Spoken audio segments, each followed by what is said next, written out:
Day after day, I must face a world of strangers where I don't belong. I'm not that strong.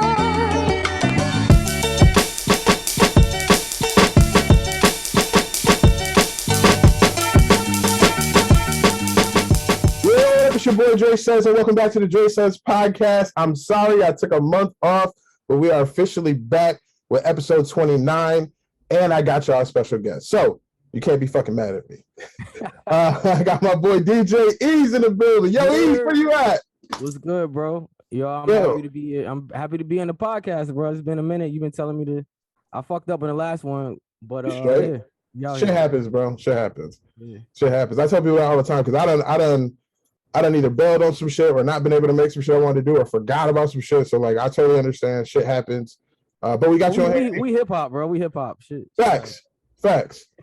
That shit's hip hop as fuck. Just like facts. And we go back far enough where I know. Yeah, I mean, we both know it ain't never no ill intent. It's just some shit where like, fuck, that's shit just where got out of here. My bad comes from, bro. My bad. That's what I'm be telling everybody when I post this shit because I ain't posted in like a month. Like, my fault.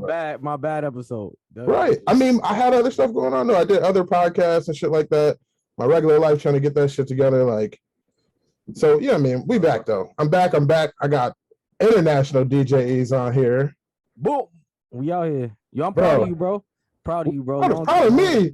Yeah. I'm proud of you. What you mean you proud of me? Long time, bro. You gotta understand, like, I'm just Dre. Me and Dre was there. We was in high school together, bro. And the freaking what class was that? It was for like people that can't be in big classrooms to get help. Oh, yo, like special ed type shit. Yeah. It was like, but it wasn't like, that. What was it called? It's like, it was just like a smaller table, like round table for you to get like homework done and shit. And back then they thought it was because we didn't know shit. When in all actuality, it was boring, son. Facts. We didn't want to. But we just needed, yeah. So me and Dre was in there for like I don't know how long, but that shit helped my grades go up. But on top of that, that's when I found out Dre really rapped because Dre had his little rhyme book in the class, and that's all I remember. Like, I don't remember me rapping. I know you don't remember you rapping, but I'm just telling you that's how I felt. I connected with Dre, and that was like 11th grade or something like that. Oh yeah, I mean, bro, I didn't like. It's crazy because I was trying to think about it the other day, and I'm like, yo, when did we really meet though? Like, and I couldn't remember off the top of my head. All I remember is I remember that class, and then I remember every party I would go to, we would run into each other. And people would be like, yo, you should get Ease the DJ for you. And I'm like, right. For what though? I know, like, for your rap. So I'm like, but I don't, like, because to me, I didn't rap. You know what I'm saying? Like, yeah. You dip and dabbed in it. I liked it. Yeah, like, at the time, I liked it. But I wasn't, like, deep into there's certain things we do that we, like, dipped and dabbed in. Like, I was breakdancing. Like, right now, I'm like, well, I don't breakdance and shit. I do what I do. You doing podcasts. You doing fashion. I'm doing DJ shit, but at the end of the day, we all was a part of the culture in some kind of way at a young age. And that's why I respect what you're doing because it's still a part of the culture. Shit, I appreciate it, bro. I respect the hell out of what you're doing. I'll be honest with you. You were the first one of my like closer friends where I was like, people would be like, oh, ease this, ease that. And I'd be like, oh yeah, that's my boy. Like, and people would look at me like I was crazy. And I'd be like, no, like literally, like that's my people. It's like I'm gonna start this interview off with something real deep. It's something that's real relevant. And it's important that me and Dre are having this conversation right now because Dre don't know this. I never told Dre this shit. And Dre is going to be like, wow, hopefully you are. Okay. But, bro, I just won the DMC National Championship for Supremacy. It's my first time winning that. Like, I won regionals before. Regionals. Yeah, I know that. You win a regional, and then you go to the USA finals. And I always lose in the I lost 4 USA finals in a row. This year they did everything on the internet because of COVID. Right. So I had to go up against 3 prior champions, bro, to win that shit. Like 3, because there was 3 champions in there. The one won the worlds already. Right. 2 of them won the US already. I took all of them out. In my final set, I used a song by MOP called Frontline. And I heard that song the first time in the car with Dre. You were playing the Warriors album. Yeah. If I never heard the Warriors album before, which I heard it for the first time with Dre, I would have never used that track in my final set. And that's the set. That's the set I used. That's the song I used to win the USA finals this year. Yo, That's I what wasn't DJ. I wasn't expecting that. I'm not gonna lie. Yo, I'm trying to I'm keeping Thug Tears back right now. I'm gonna be honest with you. Because Bro, that's fucking bro. you did that, bro. You And, did and that. when we used to ride together, bro, that was the only time where I could listen to music and actually enjoy like real music because you enjoyed real music. Where like everybody else wanted whatever was popping at the time. Like Right. that's crazy though. Dre, you had the burgundy. Dre had the burgundy Honda Accord, and he was bumping the Warriors album, and he was playing Frontline back to back. And I was like, yo, this is one of the hardest primo beats I ever heard in my life.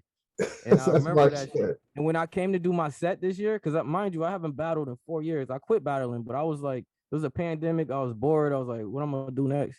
Right. And I had this Frontline routine in the back of my mind, and I like the whole, because it was a 2 weeks process for this battle.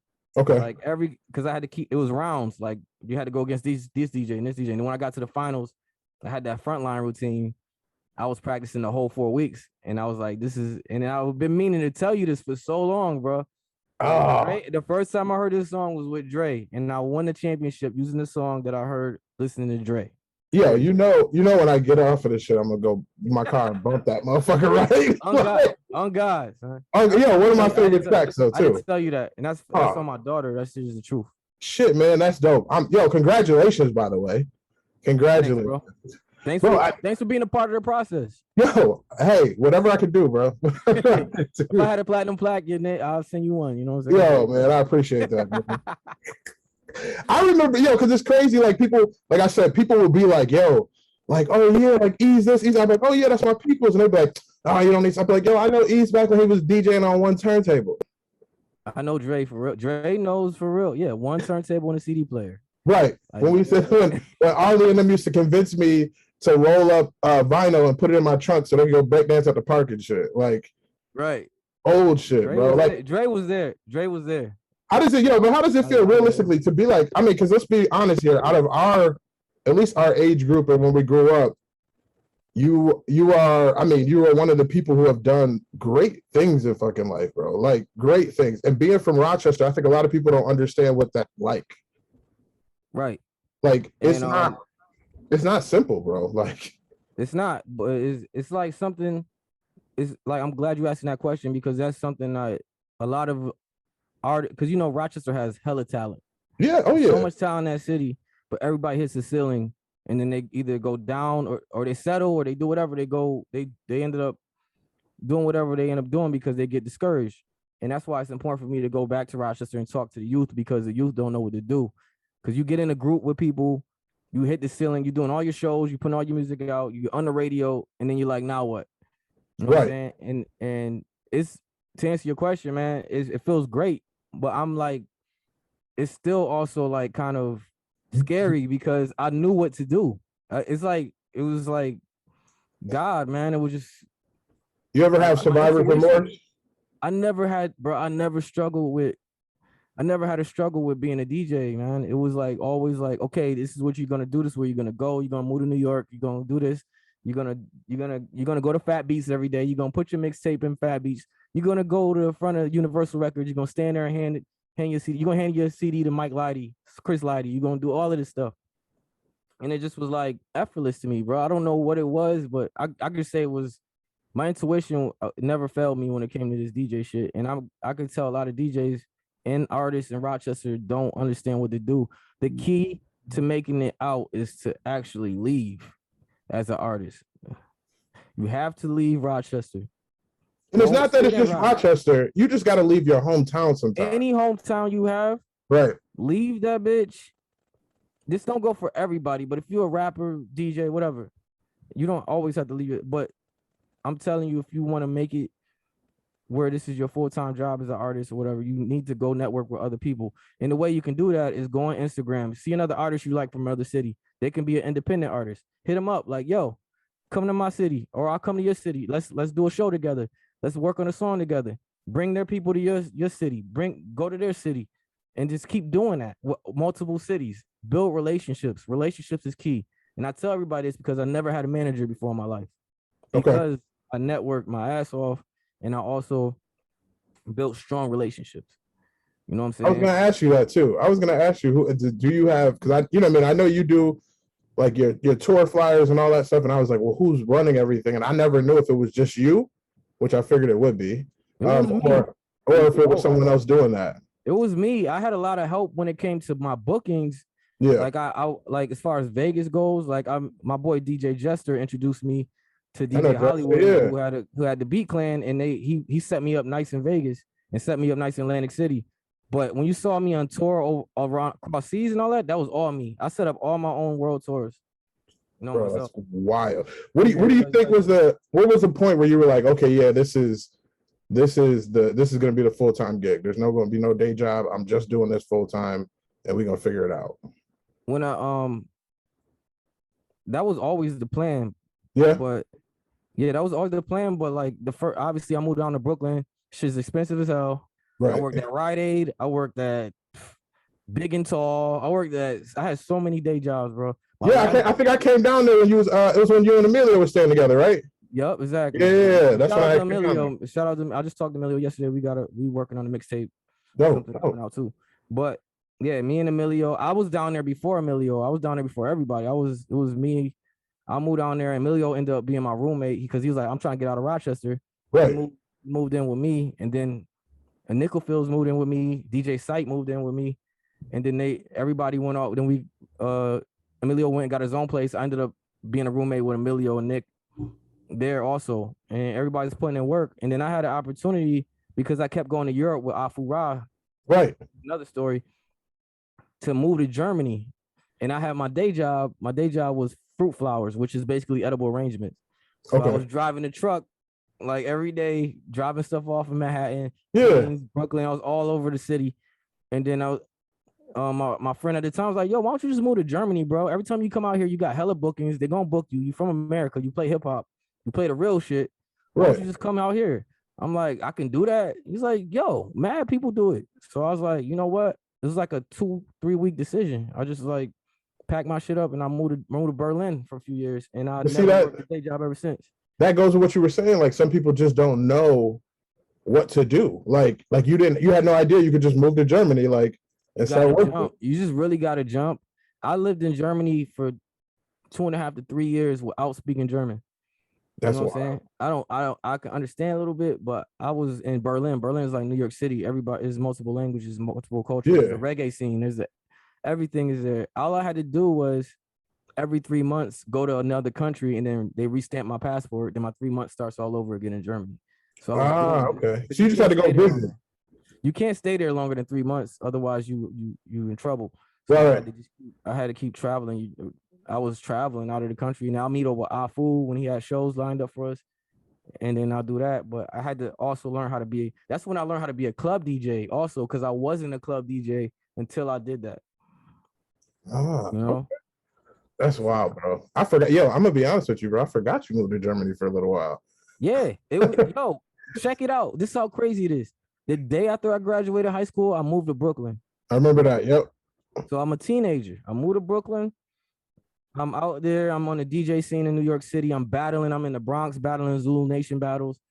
It's like there was a battle like every other day in New York City. So I was battling a lot, and I was getting better. But I also was working on my mixtape gang. And I remember when I came down to New York City with my mixtape, and I gave it to some dude. He's like, "Yo, I'm gonna listen to it, son, and I'm gonna hit you back. I'll let you know what I think." I was like, "All right, cool." And I ain't hear from the dude for mad long. And then I was in Times Square, and I bumped into him like, "Yo, what's good?" He's like, "Yo, I heard your mixtape. Yeah, bro, your mixes is kind of inconsistent. You need to really you just need to get a little better." And I was like, that shit was humbling. Right. That's that New York shit. That's New York. New York can keep it 100 with you, and that's why I love that shit, because that's the cloth I'm cut from. Right. As far as becoming an adult, I became an adult in New York City, not in Rochester. I was like still in high school in Rochester, and I learned to sharpen my tools and be the man I am in Brooklyn. You know. Like, I always end up with Brooklyn people in my life. I don't know what it is. Afu's from Brooklyn, Young M.A's from Brooklyn. They all from Brownsville or East New York or some shit. Which like the people that hustlers, you know? Like, so for the people that don't know, Ease is Young M.A's official DJ. Yeah. How did that come about, bro? My boy James Neach from Rochester. James Neach. Really? James Niche that was running Act Live Music, doing Dublin Underground booking Yeah. shows. He ended up getting a job for Duck Down Records, and Duck Down Records handled like a lot of her bookings and shit. And he hit me. I was living in Vegas at the time. This is after Afu, everything. It's like 2016, 17. Yeah. I never wanted to DJ for another artist again because I was doing well as a club DJ in Vegas, and I was doing and going to Europe and doing whatever I wanted to do, and dealing with artists. If they not working, you not working. You know what I'm saying? It was stressful. And I still had trauma from that shit from when I was DJ for Afu, because if I was working, I had to get a job. You know what I'm saying? Yeah. Oh yeah. So James hit me like, yo, I got an opportunity. I was like, what's up? He's like, yo, we can't find MA's DJ, and she goes on tour tomorrow with 21 Savage and T Grizzly on the Monster tour, and it's like 30 dates, and we don't know what. I was like, man, I'll hit you back. And I hit him back about it. Bro, I was like, hey, this is the fucked up part about this is about blocking your blessings. Do not block your blessings. Right. I thought about it for 5 minutes. I hit him back like, yeah. He's like, all right, they're gonna check out your page, check out your shit, see what you're doing. Yeah. And obviously they was like, yeah, we want you to fly into Houston tomorrow to meet her. And I literally flew into Houston, went to the House of Blues, and met her in the dressing room, and we went right on stage. It was like boom, that boom, quick. Boom. It was that quick. Damn. And, did y'all mesh right out the gate? Like as far as music wise? Off the gate, she was like, you know what you're doing? I was like, yo, I do this shit. And she's like, okay. Sounds about right. I had to be confident about it. Of course. This is the crazy part about this story, bro. A week before this shit happened was South by Southwest. Oh. I was in my hotel room. There's a stage across the street, like a festival thing going on. And she was performing. She came out The Quiet Storm by Mobb Deep, like she's rapping her freestyle over there. Yeah. I was like, and then I was looking out the window and I was like, damn, I wish I DJ for her. That's crazy, bro. And then the next week, was like, yo, hey, I didn't even know Duck Down was managing her. I didn't know none of that shit because she's independent. That's was wild. helping her with her business. And then be careful what you ask for, because when it come to you, you better not be scared and run away from it. And I've been with her ever since. That's crazy. Yo, and that's the truth, bro, because a lot of people will ask for some shit. Yeah. It'll come their way, and then they get terrified and they run the other way because they're not ready for the blessing they asked for. You gotta, that shit made, like, DJing for her is just like, because I DJ for Afu, I DJ for her. I DJ for DJ Paul, 36 Mafia also. Right. Veterans, and she's young and she's dope. And she's like, she's got the energy of an OG. That's why I like DJing for her. But I also had to be all my knowledge, everything I knew for all those years. Mind you, I was on a tour DJ already at that point for like 10 years. So at some point you probably got to be a mentor about the shit too. No, yeah, but I had to also be a team player and shut the fuck up and just and let her do her thing. Let her learn on her own, because I'm just a new guy coming into the picture, and she's like, who the fuck are you to tell me what I'm doing? Like, facts. Yeah, that's not what she said to me, but that's like, that could happen. So I just, like, when shit was happening, I was like, I went all over the world with Young M.A., but I also went all over the world with Afu. So we going to places together, and they're like, yo, this is dope. And I'm like, they're like, Ease, you been here before? I'm like, yeah, every time. Right, you're like, yeah. We in Germany, and man, my people's is showing up to the show. They're like, you know these motherfuckers? I'm like, yeah, bro, I used to live here. They're like, Ease used to live in Germany? What the fuck? So we did the show in Berlin, and she goes, yo, shout out to my DJ Ease, and everybody in the crowd that knew me was like, she's like, he used to live here. This is crazy. And like, it was just like, it was dope, because I'm gotta feel good though. Went full circle with it, yeah. Right. Now you still doing the Shack Food Radio? I'm still doing the Shack Food Radio. Now how did you get?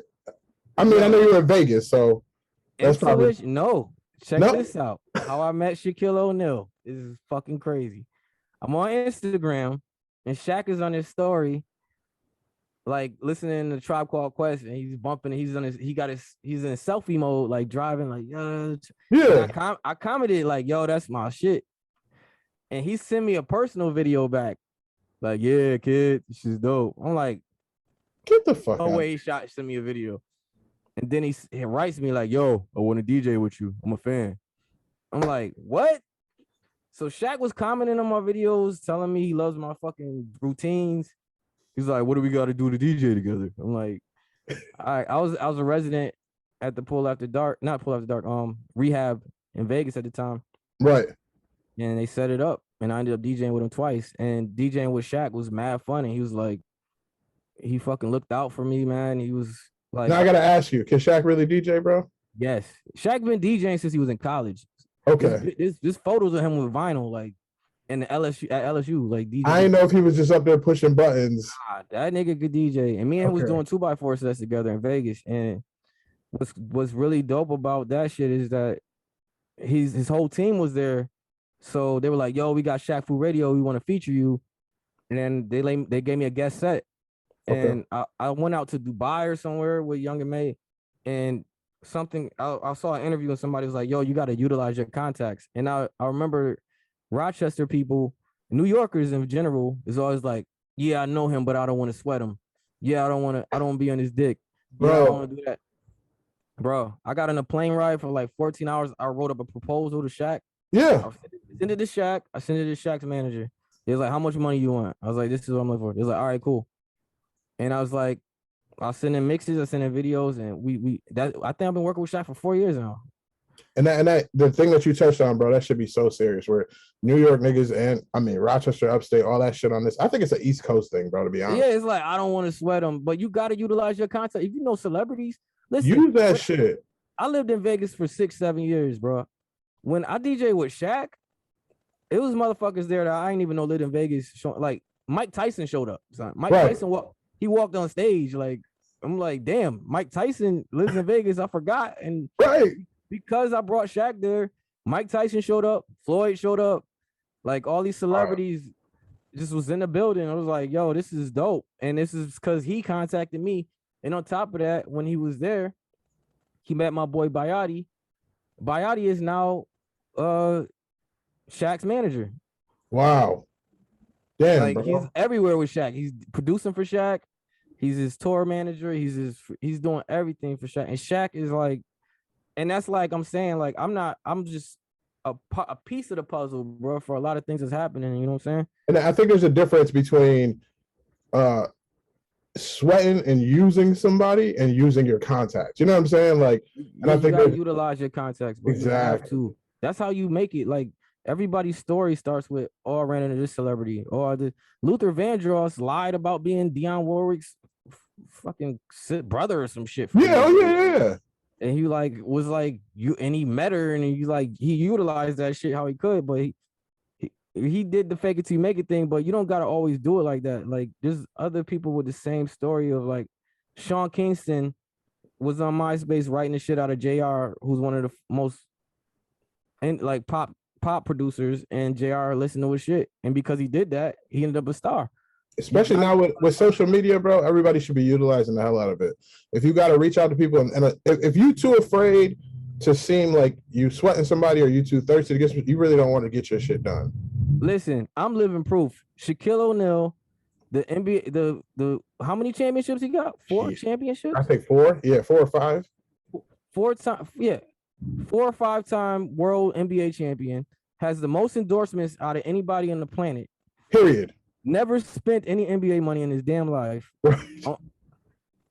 Hit me back on Instagram. Right.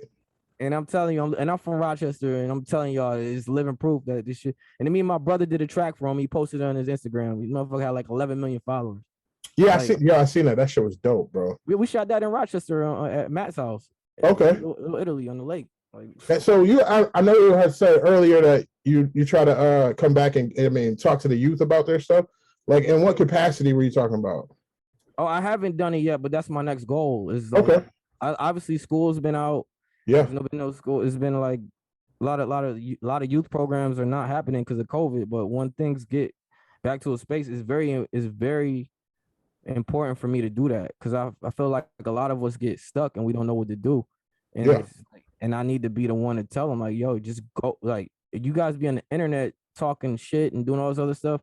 Y'all need to just be contacting people that like from other cities. Like, you're not sweating them. Just say, what up, yo? I like your music. I like your rhymes. Or like whatever. We should do something together, or let's do a show. Yo, I got this venue out here. Like, come out here. Let's perform together. And then I can come to your city and perform. And that's how you build a relationship. That's what happened to me. Like, my story is real long, bro. I don't know if you got time for this shit. Listen, we got all the time in the world. You do what you got to do, man. All right, I can start from the beginning. when I moved to New York, I had a mixtape. I created a mixtape called Eavesdrop. Shout out to my homegirl Danielle Hampton, who sent me the mixtape because I did not have a copy of it. But this is the mixtape I had that got me on with Afu. It's the same. She has the original copy from 2004. Bro, the first time I ever met this girl, I was at work and she was talking about something. I was like, oh yeah, I went to Russia. She's like, oh, do you know DJ Eazy? I was like, yeah, that's my boy. She's like, no, that's my friend. And I'm like, oh shit, wait. And she started telling me the story, and I'm like, oh shit. Danielle, shout out to Danielle. Danielle always shows love to me too. So shout out to Danielle. Yeah, Danielle's been there since day one. That's my best friend. She knows me from Stonewood, so she knows. Right. I moved to Stonewood when I was like 12. She's known me since I was 12. So anyway, long story short, I don't want to even. Okay, let me tell you my story. I moved to New York City. Yep. I created a mixtape. I used to leave them for free, a stack of them at Fat Beats, the old Fat Beats in New York, in Manhattan, which was also next to Crash Academy. And I was at my day job working at Grand Central Station Rite Aid, stacking boxes and fighting rats and shit. We had rats the size of dogs in that motherfucker, son. No, I'm not even lying, bro. Like, I know, that's why I'm laughing. Bro, the rats and that, and that was like a part of the job or some shit, is to kill these motherfuckers, because you'll come in the stock room for your shift and turn the light on, and it'd be like sticky trap with like 5 of them big motherfuckers stuck. But anyway, I just remember being in the stock room and getting a phone call, because my homegirl Amore, shout out to Amore, she was the manager at Fat Beats at the time, and a manager from a rock band called Borealis came in there and was like, yo, I'm looking for a DJ for this band I have. And she's like, well, this kid Ease is always in this motherfucker. He got a mixtape right here. Yo, here's my business card. Da da da. If you can get a hold of him, da da da. Whatever. They ended up calling me while I was at work. It was like, yo, we need you to come in and audition. We got this band. They're signed to Capitol Records. Their DJ quit. Well, all right. So I went up to 55th and Broadway, the office. I walk in, bro. There's platinum plaques everywhere. There's Michael Bolton's platinum plaques. They managing Michael Bolton. They managing Baha Men, fucking out and shit. I forgot about them. Yeah, he's like, there's like 9 niggas in that band. I walk in, they're like, yo, we heard your demo. When will you be able to start with the band? And I heard the music. I was like, it's pretty dope. It was like hip rock, like hip hop and rock. It was like not Limp Bizkit, but like more like Rage Against the Machine type shit. Right. Oh, with lyrics, like all the lyrics was positive and about energy. So I had to go out to Jersey 3 days a week to practice with them. So I'll be burnt out, tired, bro. I'll literally be in the train for 3 hours, go out there, then go to my job, and then we were playing at the Stone Pony. Stone Pony is a legendary venue in Jersey. Like, who they call the boss? Who's the rock started? Oh, you talking about Bruce Springsteen? Bruce Springsteen, that was his stomping ground. So he used to show up all the time. He'll show up with his guitar and just kick whoever's there off stage. That was his and just fucking play whatever you do, whatever you fucking want. Bon Jovi, all the motherfuckers used to play there. But yeah, so I was playing there, and then we found out they had a hit record in Japan. Mind you, I'm still working at Rite Aid, son. Right. So I ended up part of this band. We go over to Japan. We get off the plane. There's people screaming and shit. Like, I'm like, what's going on? We're like, yo, you guys are stars out here. I'm like, you serious? Like, we get to the hotel, there's lobbies packed with people screaming and shit. That's crazy. I'm like, yo, so we're doing 2-day festival shit. We start in Osaka, Japan. On the tour is us, Nas, Jurassic 5. Shout out to them, because what's dope is I'm really good friends with DJ Newmark, because like I hung out with him a few times, but Newmark is a homie. But Newmark was in that tour, and I went record shopping with Newmark and Cut Chemist, and they don't remember, but I was like, I remember you guys in 2004 talking about how bad the record sucked somewhere, but it was funny. Right. I became friends with Charlie Tuna also on that tour. Fucking, who else was on that tour? It was Pharrell was there in NERD. This is something I take. One of the most embarrassing moments of my life is I was at sound check for that shit, scratching, and Shay from NERD, we was in the green room afterwards. He's like, yo, I heard your cuts, bro. You dope as fuck. Me and Pharrell heard you. You fucking fire. I was like, oh, word. He's like, yo, you ever do anything else with bands and stuff? I was like, yeah, cool. He's like, yo, here's my email, son. Like, hit me up. Like, NERD can use a turntable list and shit. You watch your blessing. I lost the fucking email. No. No. I got a picture with Pharrell, and it was Pharrell. When I met Pharrell, it was like this is when Pharrell was hot. Like Pharrell's on fire. It's 2004. Mind you, like most of the I'm gonna use this part as a cut, right? Like I'm gonna have to put this up on Instagram, tag the shit out of him for that. Yo, shout out to Shay, because Shay heard my talent, and he was like, he probably don't remember, but I remember that shit because I was young. I was like 20. Right. But yeah, when I met Pharrell, we was in this. It was like a big ass like warehouse, but it was the green room. But it was like a big like someplace you put airplanes and shit. Like one of those big ass like warehouse. Yeah. Areas. Pharrell rolled up on a skateboard with like 10 Japanese bitches behind him. It looked like a music video, son. I'm not even gonna lie. It looked fake. It was like this nigga was rolling up with his shirt off, with the hat and the belt. And he was like, "What's good, bro?" I was like, "What's good, man?" Like, yo. He's like, I was like, "Yo, I need a picture with you." Shay just told me he's like, "Yeah, your cuts is fire, bro." And he took a photo with me. And that's the last. I saw him at the show, the next one, but it was like me, him, Nas. It was like mad chaotic and shit. Right, yeah. Nas, Khalees was there with Nas, so you know how that shit was going. Yeah, on. Oh yeah. But long story short, we get back to when I got off stage from that shit. By the way, I walked in the crowd because I was just being normal, and I got mobbed by girls. Really? I got fucking thrown against the wall. Yeah. This is when I weighed 130 pounds soaking wet, bro. Right. So it was like, holy shit. I was signing autographs. But when I was saying that, they say this, when I got back to New York, I was bagging groceries the next day. Right. And then the band broke up like a week later, and I was depressed as fuck. I was sad. I was like, man, what I'm gonna do now? That was my shot. I was in a record label situation. Yeah. I wasn't signed, but the group was. They ended up never doing music for a long time after that. Really? But yeah, the band broke up. I was devastated. I worked on my mixtape. A week later, I went to Kinko's in Manhattan. You ever seen Chappelle Show, the pop copy? Yeah. That pop copy is the same exact fucking Kinko's I'm talking. That's really Kinko's on 27th and 7th. It's not there anymore. But where they shot that shit at is the same Kinko's I was at. That's hilarious. And that pop copy episode is really on point because that's how those employees was really acting. That's why it's so funny. But that pop copy was me and my boy AT. Shout out to AT. We used to meet up at different spots, Kinko's around the city, and he'll help me out getting my mixtape covers printed. And he also designed my mixtape covers. So I was there and he was cutting my mixtape covers for me, like printing them out.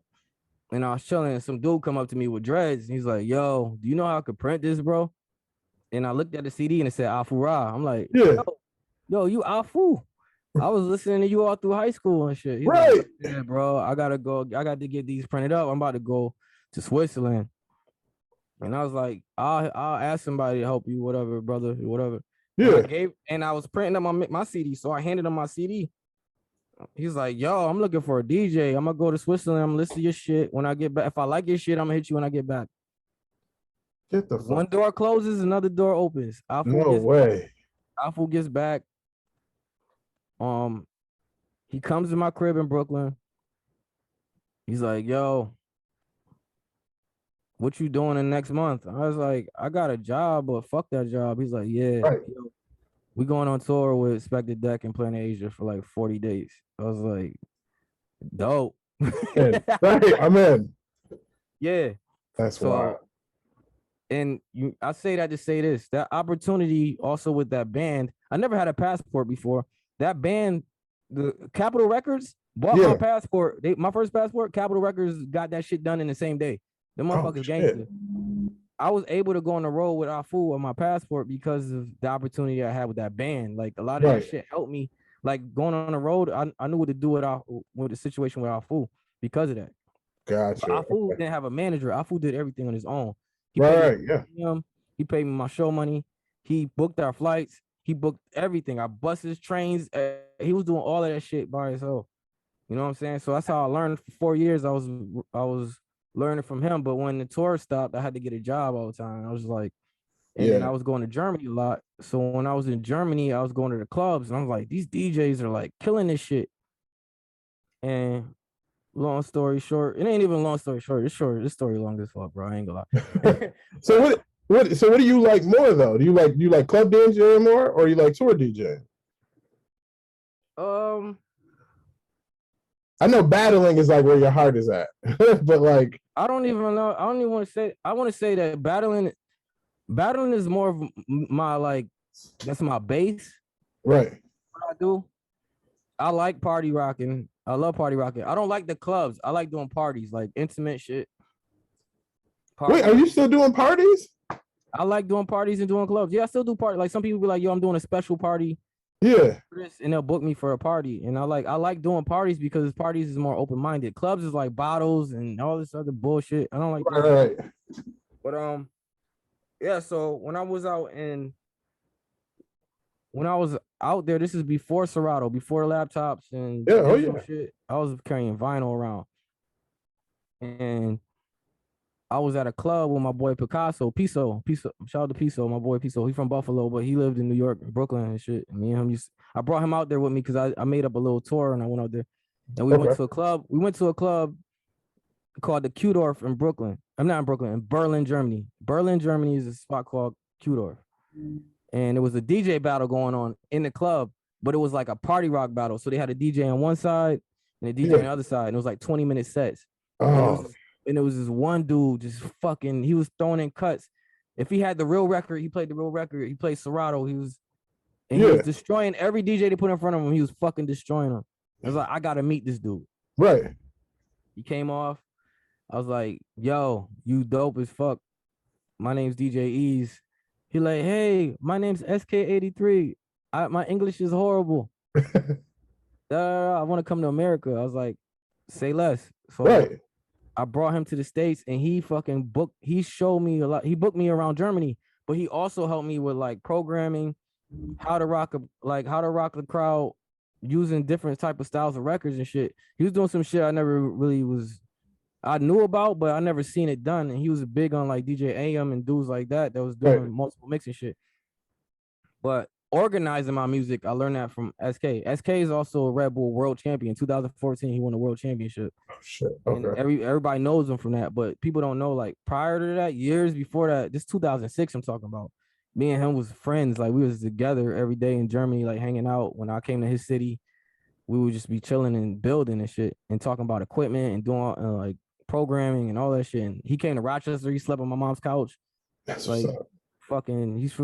But you go look SK up now. He's a fucking superstar. Dude is just like doing his thing. Right. Shout out to SK. And then so when I moved to Germany, SK looked out for me. My boy Lito Bolton looked out for me. There's a bunch of DJs that like, and I had a lot of hate also. I had DJs that was like, why the fuck is this American motherfucker out here taking all our gigs? And right, I can imagine. So I had my own apartment. I had an apartment with my homie, who I thought was my homie, and he wasn't my homie. Did me dirty. So check this story out. This is. If you got another question, you could throw it in there, but I don't. I want to hear this story. I'm gonna have another question. So I'm living with this dude, right? And we cool. Like he American and shit. So I'm thinking he's American German or whatever. He's like one of those kids, like army brats, whatever. Right. Yeah. Because a lot of those in Germany. So I'm like, yeah, this the homie, whatever. So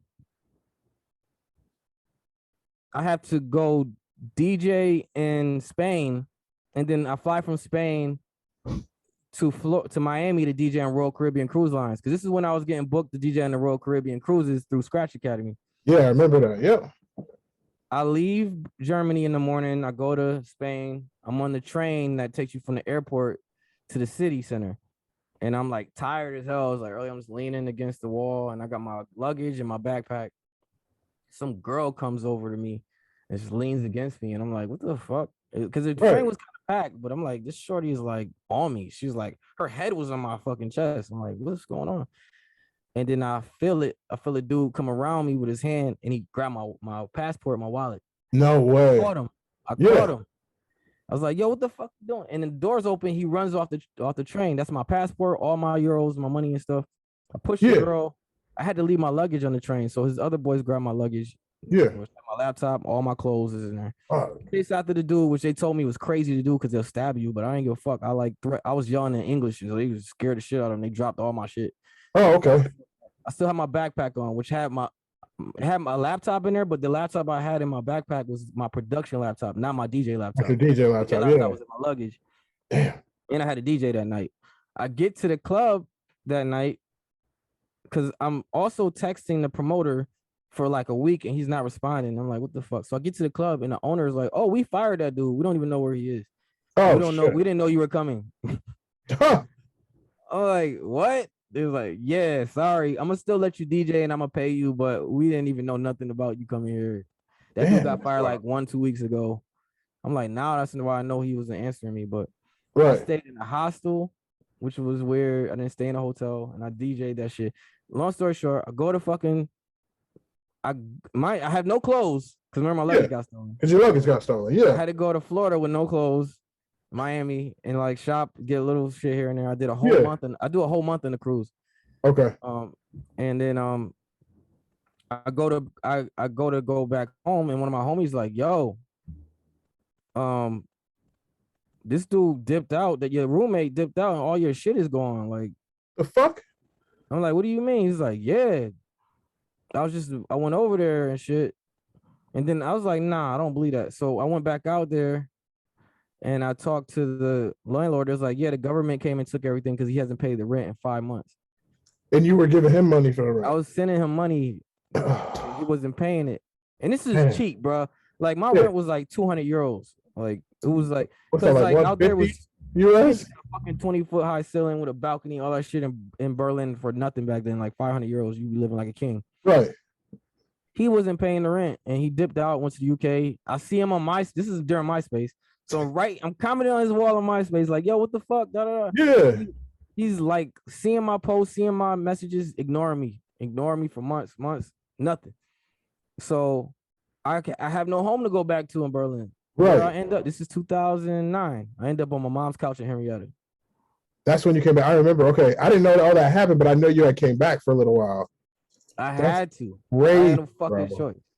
I had no fucking choice. I had nowhere to go. All my clothes, my high school diploma, my kick game in Germany was unfuckwittable because I was friends with the dude from Soulbox. So you know I was lit.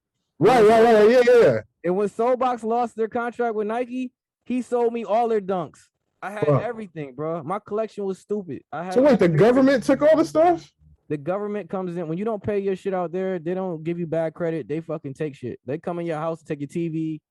That's how Germans roll. They don't play that shit. Hey, I get it. Your house. I get it. Watching TV, they'll walk in and just take your TV. Like, yeah, you didn't pay this. You didn't pay your water bill. That's how it works. They took all of my shit, bro. I'm pretty sure that the landlord just like had a fucking field day, just grabbed my gear. But whatever. Probably. So I was like, whatever. So you ended up back in Rochester in 2009 because of that.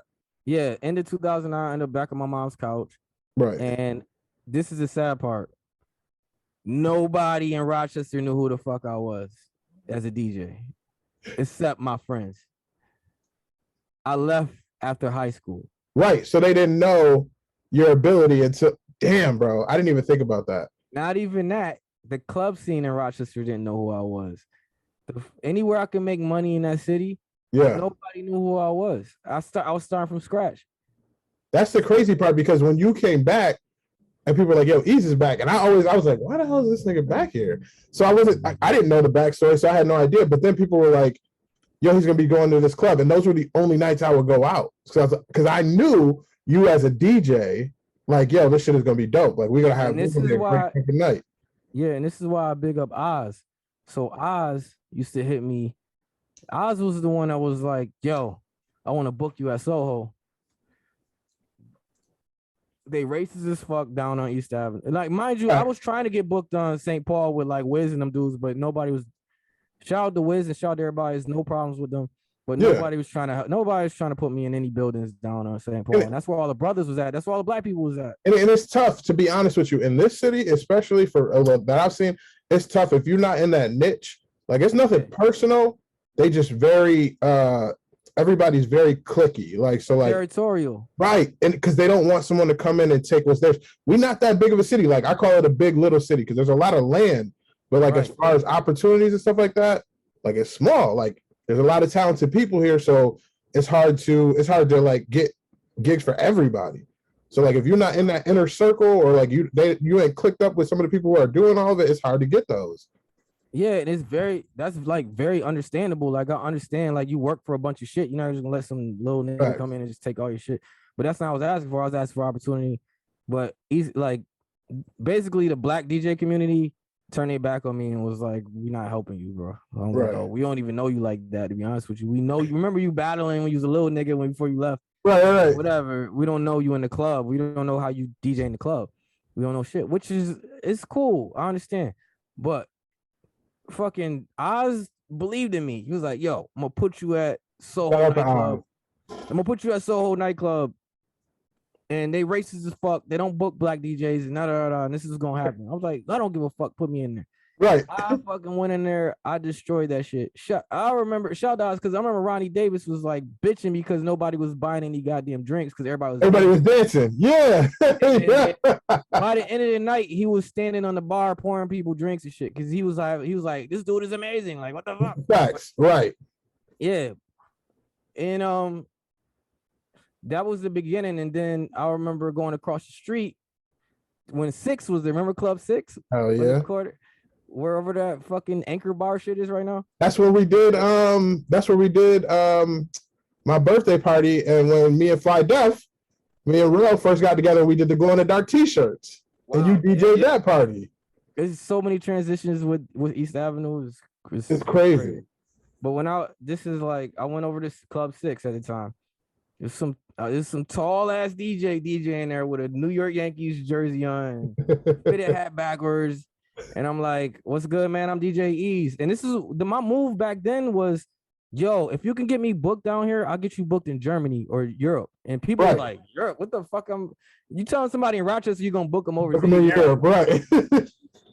And I done said that shit to me. Remember DJ Khaled at 289? I said that. Oh yeah. Like, whatever. Right. So yeah. I was like, Jester. I met this tall motherfucker. It was DJ Jester. I was like, yo, what up? I'm Ease. He's like, yo, I lost my voice. Can you talk on the mic for me? I just came back from Miami. I don't have no fucking voice. That's hilarious. I'm like, bro, I don't talk on the mic. He's like, I ended up talking on the mic for him. And me and him been friends ever since, bro. I fuck with Jester. I like Jester, bro. Every time I see him, it could be at a gas station. He always say what up. I fucks with Jester. That's my brother, because I'm going to tell you from jump, he was like, because Jester's territorial too, because he's a hardworking DJ and he fucking also was a day job. This is before he had kids and anything. My man's was like, yo, any gigs I get, I'll split it with you. I'll take a pay cut for you because you respectable dude. That's what's up.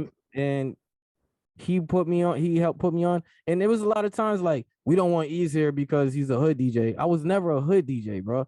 I would play the same songs that the white DJs was playing, and they'd be like, they still like it ain't about you being a hood DJ, bro. I love Rochester. But Rochester's I live in California, bro. Yeah. I live there. Like Rochester's so fucking racist. Oh yeah. And not just upstate New York in general. Blacks on whites, Asians on blacks. Yeah. All of that shit is happening in our city. Shit, black on black. Like we don't like it's so divided that it's not even funny, bro. Right. And Jester is, like I said, 6 foot, whatever the fuck, white dude. And he's like, yo, I believe in you. I'm gonna fuck with you. Right. Like he's like, and me and Jester ended up going to Europe together. We toured Europe together. We did Poland and Germany, and it was his first time leaving the country. And he was grateful. And he always told me he's grateful for that. But Jester's done more for me than I can speak on, bro. It would take 5,000 fucking interviews because this dude also is the reason why I even met Hollywood, which got me into Vegas and Atlantic City. And he took a chance on me because he did some more crazy, outrageous shit. He's like, yo, come down to Atlantic City. And I remember him DJing in Atlantic City. And he was supposed to be opening or closing for Hollywood. It's a big room, bro. Thousands of people. He's like, I want Hollywood to see you DJ. And he's like, yo, just go on. He's like, let me go on my laptop. And I just started playing, and he was like, he could have lost his job for that shit, bro. Right, but he gave you the shot. You know what it is too, bro? With you, and I've noticed this since even when we were growing up, the reason why people fuck with you is because you're genuine. Like there's no like there's no hidden agenda with any of the shit that you talk about or anything that you want to do. Like if you tell somebody like, oh yeah, I'm gonna do this. Like I even see you, I'm gonna be honest with you right now. I see you put on for this city sometimes, and I'd be like, why? Yeah. Or like you'll get like you'll fuck with artists from here, and I'd be like, why is he doing this shit? And I do that shit for me. I don't do that shit for nothing else. And that's the thing. Well, I did Cold Ass Kids. I didn't do Cold Ass Kids because I'm trying to like keep it real and right. Because you wanted to. Because I wanted to do it, and I felt like it was a good time. Because at that time, when the Cold Ass Kids dropped, there was no hip hop scene in Rochester for 7 fucking years. Because Dublin was done. Facts. Nobody's booking shows, and that's why it was a beautiful thing. That's why it was dope that Tim Tones was there at the time when Tim Tones was there. Tim was doing Let's Be Friends. He was like, yo, let's do the release party at my shit. And that shit was packed as fuck. And people was like loving it. And the show, and to work with Hassan Maki, fucking, I'm fans of all these dudes. And I came up, we used to go to open mics. And that's the crazy part. So we would go, I joke about it now, but I'm like, yeah, I used to go to open mics and I would rap and be a fan of the person standing next to me. Yeah, because we got talent, bro. Like Hassan Maki is a fucking monster. Crazy. Lil Ito is a monster. M. Coop was there. Emilio was there. Everybody that was there, I put on this damn project. Like people, even and new people, like there's people on there that nobody even know of. I had Li on there. I had fucking Sonny on there, Son and Y. Yeah. I had and you know what's dope about that? I had them set off the album, and they didn't even know they was on the track with each other till they heard the shit. And that's what's dope about it too. Because they bought me verses for that shit, and I put it together and put it out. And then the release party was it was more than I could ever ask for, bro. It was like it was beautiful. But like I said, people were telling me, why are you still fucking with Rochester? Why are you still doing that? I was like, because at my heart, bro, the motherfuckers that made it out here, I wish they would do that shit, even though they don't. Like, I know people that are from our city that are very busy and they really don't have time to be dealing with the bullshit that still did shit. Like, yeah, I just mean the reason why I would say that shit is because I'd be like, I hope these niggas are not wasting his time.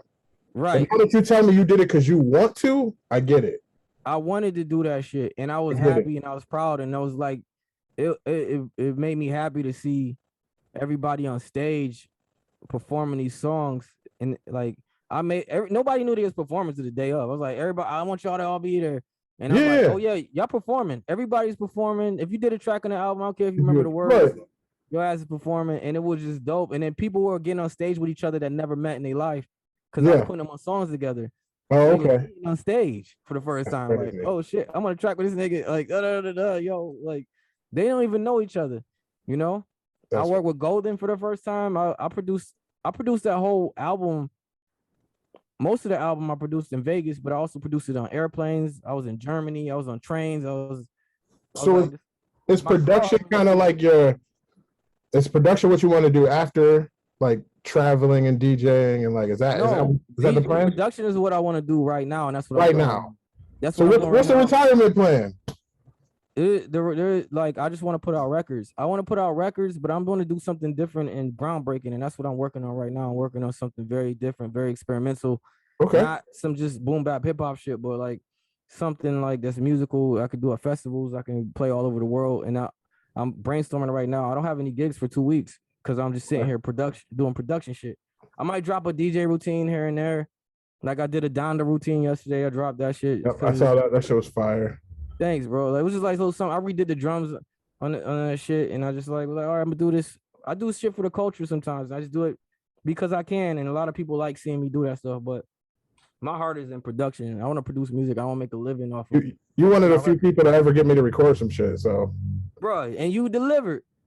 You delivered, bro. Did you not? You fucking delivered. People were shocked, like, yo, that's Dre. I'm like, yeah, that's Dre. Like, I never got into it. It literally, I don't know if you remember this shit. I'll tell this quick story before we break out. But I was being me and just bar hopping at the time, hanging out with people, and we ended up at that little ass bar. I think it's like Park Bench or some shit like that, like the little corner shit over on Moreau Ave. Yeah. And I ran into Shad Rock. Yeah. And he was like, yo, I'm about to shoot my music video tonight. Easy shooting my music video. I said, oh, that's what's up. And you showed up. And so you're like, yeah, you're going to come? And I'm like, yeah, fuck it. So we drove up to the top of the... Cobbs Hill. I think we hopped in my car. We drove up to the top of Cobbs Hill, whatever. You shot the video. I had no idea what song was, but I was just in the background doing shit. And then it was like 2:30 in the morning, and you were like, "So you gonna do this track or what?" And I was like, "What you mean?" You're like, "Let's go back to my place now." And I was like, "Yeah." And if it wasn't you, I'd have been like, "Hell no, I'm going home." I was like, "Sure." And you sent me the beat to my phone, and I'm like listening to it. I'm like, "All right, cool." And we got in there, and you were like, "Were you gonna write something?" I was like, "No, I don't do well with that."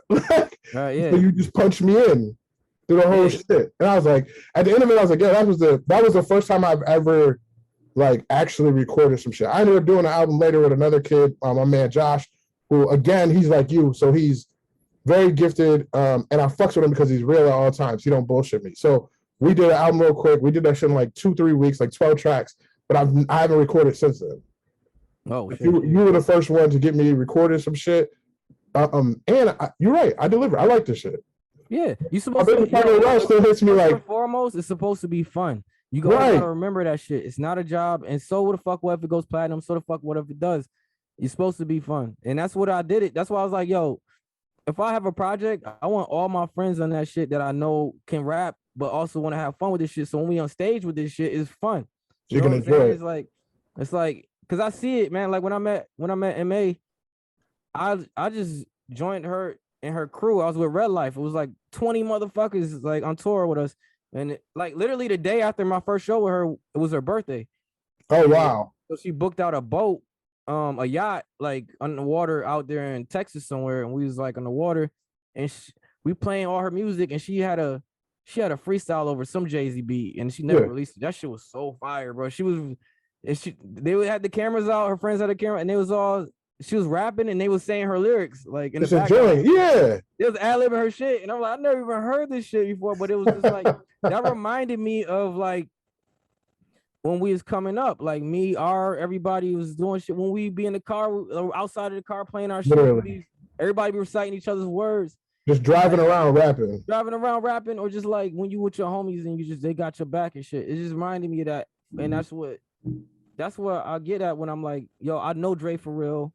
And I know Dre's talent. And I know if Dre don't want to do it, he ain't gonna do it. But I'm like, I'm gonna tell motherfuckers like, yo, you worthy of doing that shit, bro. Like, cause somebody gotta tell you. I ain't gonna fucking lie to you. I ain't gonna lie to you. If I don't like your music, I ain't gonna just tell me you don't like it. Yeah. And again, that's why some people, that's why I don't fuck with some people and some people I do. Like, you've always been genuine with me no matter what the bullshit may be. So I fucks with you heavy. Like again, I tell people all the time, like, oh yeah, that's my people's. A lot of people don't know how long I've known you. They don't know, you know what I mean, our friendship or whatever. But I'd be like, nah, like y'all don't understand like the shit that like I'm happy for us, bro, in general. We've known each other for over 20 years. Right. And I'm happy for us, and then I say it because of this. Because in our own aspects in life, you know, like we've made it to where we need to be in life and in a positive note. You know what I'm saying? I told my mom the other day, I said, you ain't never had to come down to nobody jail to come get me. You ain't never had nobody calling you telling you I ain't taking care of a child or some shit. Like you ain't never heard my name, no negative shit on my name in the streets. I've done pretty well in fucking life. You know what I'm saying? And I feel the same way about you, bro. I'm proud of you. I'm proud of the circle I came up on it. For sure. And it's a different breed, man.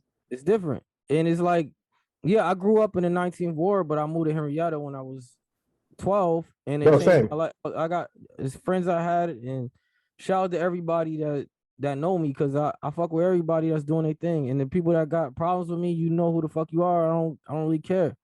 You know, like that's between you and God, because I can't please everybody, bro. Everybody ain't gonna like you, and that's okay. Right. You know what I'm saying? Right. So this could go on forever. We got to do another one for sure, but I want to leave off on two things, bro.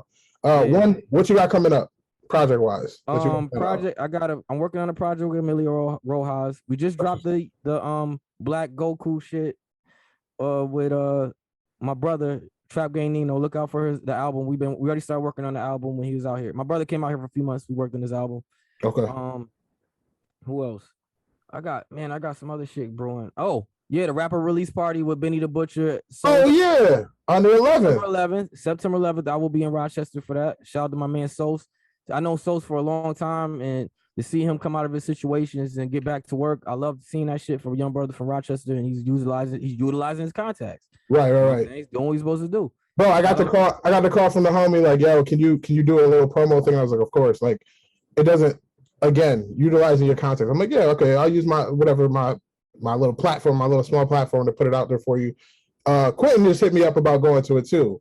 Man, it's like, and it's not like he's not putting it out there like everybody show up to the Main Street Armory. Nah, like, yo, you get your ticket, I'll tell you where the location is. Because I don't want everybody in the parking lot, and I don't want no violence. I don't want none of that shit to happen. And I love the way he's doing it because it's keeping it low key. And for people that are serious about being there, not people that are like, let me go out there and shoot shit up, or let me go out there and parking lot pimp. You know what I'm saying? Right. And that's why I respect the move he's trying to do. But yeah, I got that going on. What else? I'm working with Headliner Music Club. If you don't know what Headliner Music Club is a record pool for DJs. It's based in Hollywood. I've been working with them for the last 2 years. But if all DJs out there, if you need a record pool to go to, we got all the new shit. We got dope edits. All of our edits are made by solid DJs in the industry. So follow Headliner Music Club on all platforms. That's who I'm with. And I'm obviously Shaq Fu Radio. For sure. Labor Day weekend, I'm going in the mix on WDKX. I'm still on WDKX 5 days a week. So check me out 7:00 every day. I'm doing Shaq Fu Radio. Me and MA just finished our Apple Music podcast shit. We had a contract with Apple Music. That shit was dope. But yeah, I don't want to miss. But I'm working on a new project for myself right now. It's gonna be all production by me. I'm not gonna have a lot of artists on it. It's gonna be more turntablist, experimental shit, but musical. You can party to it. You can vibe to it. It's and I got my boy Adrian doing the visuals. Adrian went to Russian Riata, but Adrian is in Hollywood doing big shit. He's doing Muppet Babies, fucking Mark Ronson. He's doing visuals for like the game, and he's went to Russian Riata also. And I'm gonna be working. He's gonna be doing the visuals for my project. Me and him gonna collaborate on it. So, but yeah, Emilio Rojas is working on that shit too. Shout out to everybody, man. Shout out to DJ Naps. Rest in peace, Bazaar. Shout out to all the DJ homies. Tim Tones, Analyze. My boy Joe, you know what it is, Joe Mora, that's the homie, just got married. Congratulations. I don't want to miss nobody, you know. What up? Everybody, what up? Everybody, Pac-Man, my man Lance, my boy Dre. Like I'm gonna shout out the whole clans, man. Shout out to everybody. Y'all know who y'all is, bro. It's so many people. So many people, but I just want everybody to know that I ain't never changed. I'm the same motherfucker I was, and I'm gonna be the same motherfucker I was. And if y'all want to hit me, y'all like, yo, Ease, I'm in Cali, what's good? Like, come out. Let's go out to the beach and chill and do our 6 feet of you know, being safe and shit. Yeah. I like how you politically correct put that shit. 6 feet of being safe. Yeah. But no, bro. Yo, I appreciate you, bro. I'm super happy to have you on here, man. Yo, it's crazy. You done put out a story that I didn't even know fucking existed. That was wild. Yo, we can do a part 2, part 3, part 4. Yeah, we gonna definitely do a part 2 because there's so much more to your story that I want to get into. But yeah, for sure. Like I appreciate the hell out of you. Yo, one more thing. Shout out DJ Color TV. Me and Color TV I can't believe I just forgot this shit. Me and DJ Color TV about to drop a vinyl, a DJ vinyl, scratch vinyl. Okay. I'm working on the beats for that right now. He's working on his shit too, but we're dropping a scratch vinyl. It should be probably out next month or the following month, but that's what we're working on right now. That's another thing. We're gonna be touring that once we get everything put together with that. But yeah, sorry about that. Yo, but everybody, this has been show 29 with the homie DJ Ease. Thanks for fucking with me. Peace.